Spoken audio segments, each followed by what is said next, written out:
If there's one thing 91 Days definitely knows how to do, it's how to tell a good revenge story. Now, I do have one big problem with this episode, and that's the fact that I feel like Angelo, and I'm going to start calling him Angelo again and not Avilio or Avilio, because I don't know which one of those is his correct pronunciation, so I'm just going to call him Angelo since he was referred to that at one point. So, Angelo gets out of the situation at the beginning just very easily, in my opinion. Like, I expected a good 5 minutes of him versus Nero, crazy battle of wits there to get out of it. I mean, he does fully convince everyone, well, more or less convinces everyone he didn't kill, one of their own. But still, at the beginning, it just felt like we just kind of cut past that way too fast and didn't really get into the meat of it, which is kind of a downfall in my opinion, because I was expecting some crazy battle of wits there. But overall, what it's doing is it's telling a very good revenge story, and even making our main character seem the most evil out of everyone in between these two gangs. Because really, Angelo is kind of sadistic. I mean,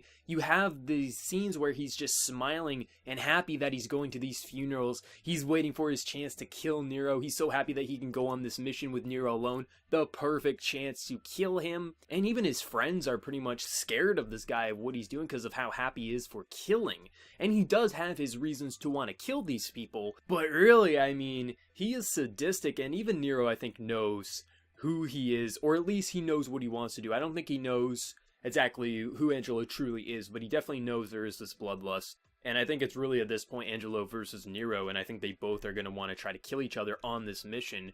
And it's going to be interesting how that plays out, because it's going to be a very interesting dynamic. A lot of people are comparing this to The Godfather, which I can definitely see with how everything is going. But yeah, I expect in the coming episodes, when we fully get into this mission with Nero and Angelo, I feel like both are going to try to kill each other at the same time, and it will be a whole confrontation between admitting who they are, kind of a thing, so he knows truly what he is and what he did to his family, kind of a thing. But overall, it was crazy to see it. I mean, we have Angelo dress up in Serpente's clothes, try to do the trade, and he once again tries to kill this guy and fails.